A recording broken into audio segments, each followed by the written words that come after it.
حضرت شیخ لذیذ رحمۃ اللہ علیہ نے اپنی کتاب میں ایک واقعہ لکھا ہے کہ ہارون رشید کا ایک بیٹا تھا، شہزادہ تھا، مگر اس کے دل میں اللہ کو پانے کی لو لگ گئی تھی، تو وہ محل کے اندر بھی بہت سادگی کی زندگی گزارتا تھا۔ بادشاہ کے دوست سمجھتے تھے کہ یہ مینٹل کیس ہے کوئی، تو وہ بادشاہ کو کہتے کہ آپ اس کا کیوں نہیں علاج کرواتے، کیوں نہیں اس کو سمجھاتے۔ تو ایک دن ہارون رشید نے اس کو کہا کہ بیٹا تمہاری وجہ سے مجھے دوستوں کی باتیں سننی پڑتی ہے، ذلیل ہونا پڑتا ہے۔ اس نے کہا ابا جان اگر میری وجہ سے آپ کو ذلیل ہونا پڑتا ہے نا تو میں پھر آج یہاں سے چلا جاتا ہوں، میں علم حاصل کرتا ہوں۔ یہ شہزادہ وہاں سے ایک بستی میں گیا جہاں علماء تھے، اور وہاں جا کر ایک مسجد میں اپنی رہائش رکھ لی اعتکاف کی نیت سے۔ ہفتے میں یہ 6 دن کلاسیں لیتا تھا، اور جب ایک دن مدرسے میں چھٹی ہوتی تھی تو ان دنوں میں یہ مزدوری کرتا تھا، اور مزدوری میں جو کچھ کماتا تھا 24 گھنٹے میں ایک وقت اس کو 1 روٹی ملتی تھی۔ آپ سوچئے کہ بادشاہ کا بیٹا ہو، محل کی زندگی کو چھوڑ کر وہ مزدور کی زندگی اختیار کر رہا ہے، اور 24 گھنٹے میں صرف 1 مرتبہ کھانا کھاتا ہے، وہ بھی 1 روٹی۔ تفصیلی واقعہ تو بہت لمبا ہے۔ ایک آدمی نے اس سے اپنا مکان بنوایا، تو وہ کہتا ہے کہ میں مزدور لینے گیا تو میں نے دیکھا کہ ایک آدمی بیٹھا ہے اور قرآن پڑھ رہا ہے، مگر جگہ وہ مزدوروں کی تھی۔ تو میں نے اس سے پوچھا کہ کیا تم مزدور ہو؟ اس نے کہا ہاں، لقد خلقنا الانسان فی کبد، تحقیق ہم نے انسان کو مشقت کے لیے پیدا کیا، ہم سب مزدور ہیں۔ تو میں نے کہا مزدوری کرو گے؟ اس نے کہا بالکل کروں گا، اس لیے تو بیٹھا ہوں یہاں۔ میں نے کہا آؤ میرے ساتھ۔ کہنے لگا میری 2 شرطیں ہیں، ایک تو مزدوری کے دوران نماز کا جب وقت آئے گا میں تسلی کی نماز پڑھوں گا، آپ نے مجھے اعتراض نہیں کرنا کہ زیادہ وقت کیوں لگا رہے ہو۔ میں نے کہا مجھے منظور ہے۔ دوسری بات اس نے کہی کہ میں ایک دن مزدوری کروں گا تو آپ سے اتنے درہم لوں گا، نہ اس سے زیادہ لوں گا نہ اس سے کم لوں گا۔ میں نے کہا یہ بات کیوں کہہ رہے ہو؟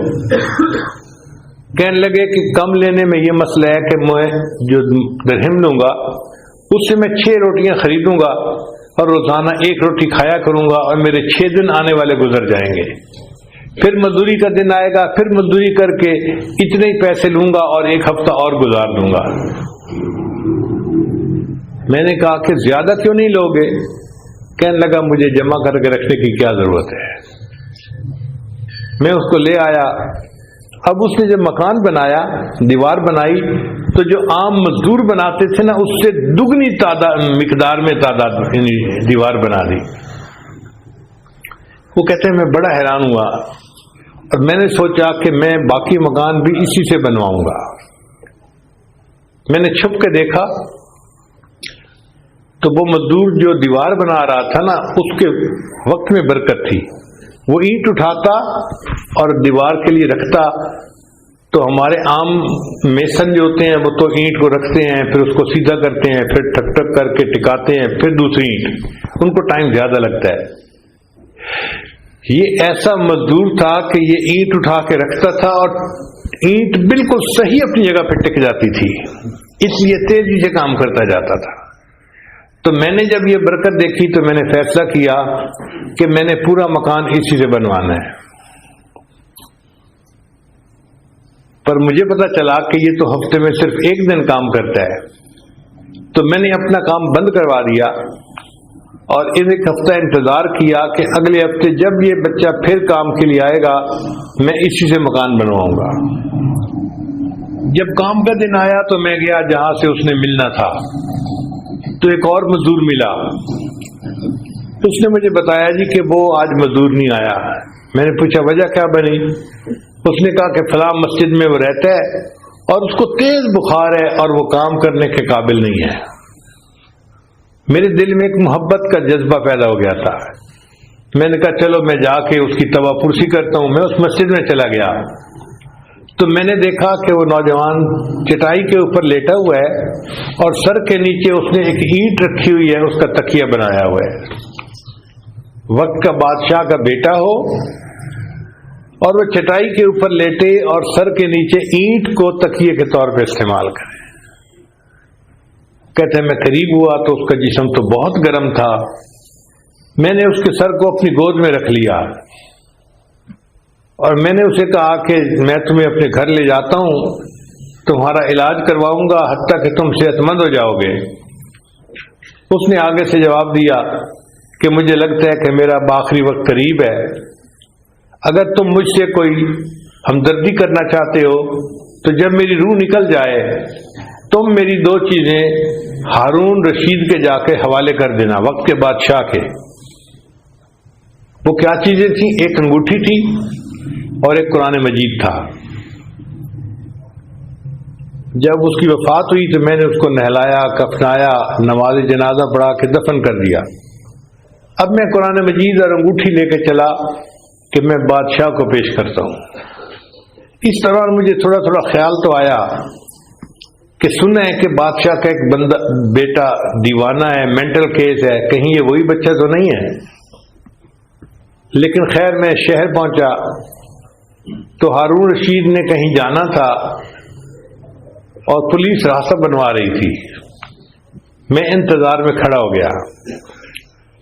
جب ہارون رشید کی سواری وہاں سے گزرنے لگی تو میں نے ہارون رشید کو وہ قرآن مجید اور انگوٹھی دور سے دکھا دی تو ہارون رشید سمجھ گیا کہ بیٹا جب گھر سے گیا تھا اس کی والدہ نے اس کو یہ دو چیزیں دی تھیں، بیٹا تم قرآن مجید کو پڑھا کرنا، تمہیں ماں یاد آئے گی، اور ضرورت پڑے تو انگوٹھی بیچ دینا، تمہیں سفر کے خرچے میں کمی کام آ جائے گی۔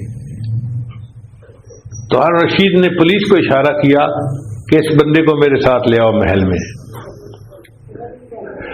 وہ بندہ کہتا ہے جب میں محل میں گیا تو مجھے پولیس والے انچارج نے کہا کہ دیکھو بادشاہ بہت غمزدہ نظر آتا ہے، تو پلیز آپ نے جہاں 4 باتیں کرنی ہے نا تو اس کی جگہ 3 کرنا، اور اگر 3 کرنی ہے تو اس کی جگہ 2 باتیں کرنا، اور اگر آپ نے 2 باتیں کرنی ہے تو ایک ہی بات کر دینا، بات کو سمیٹ کے آ جانا، بادشاہ کے غم کو زیادہ نہ بڑھانا۔ میں نے کہا بہت اچھا۔ پھر اس کے بعد مجھے ہارون رشید کے پاس جو ہے نا وہ پہنچا دیا گیا تو ہارون رشید مجھے کہنے لگا کہ اے اجنبی، مجھے لگتا ہے تو میرے لیے کوئی غم کی خبر لایا ہے۔ تو میں نے کہا کہ ایک نوجوان تھا جس نے میرے گھر میں مزدوری کی تھی اور اس نے یہ امانت مجھے دی کہ جا کے ہارون رشید کو بتا دینا۔ تو ہارون رشید نے کہا اچھا تم نے شہزادے سے اپنے گھر میں مزدوری کروائی؟ میں نے کہا بادشاہ سلامت مجھے بالکل اندازہ نہیں تھا کہ یہ شہزادہ ہے، میں کیوں اس سے مزدوری کرواتا؟ تو ہارون رشید نے رونا شروع کر دیا اور کہا کہ اے بیٹے تو اپنے باپ سے زیادہ عقل مند نکلا، میں تو دنیا کے کاموں میں الجھا ہوا ہوں اور تو نے اپنی آخرت کی تیاری کی اور اپنے رب کے پاس پہنچ گیا۔ تو ان طلباء میں وقت کے شہزادے اور امیر زادے بھی ہوا کرتے تھے اور غریب لوگوں کے بچے بھی ہوتے تھے۔ غریب لوگوں کے بچوں کا یہ حال تھا کہ امام ذہبی رحمۃ اللہ علیہ فرماتے ہیں میں 20 سال کی عمر میں اپنے گھر سے علم کی طلب کے لیے نکلا اور 7 سال میں نے علم حاصل کیا اور پھر واپس آ کر اپنے والدین کی شکل کو دیکھا۔ 7 سال میں گھر واپس ہی نہیں آئے، وہیں رہے۔ اب آپ بتائیے آج کے طلباء تو 1 ہفتے کے بعد گزارا نہیں ہوتا جی گھر جائیں، اپنے والدین کو ملیں، بھائیوں کو ملیں،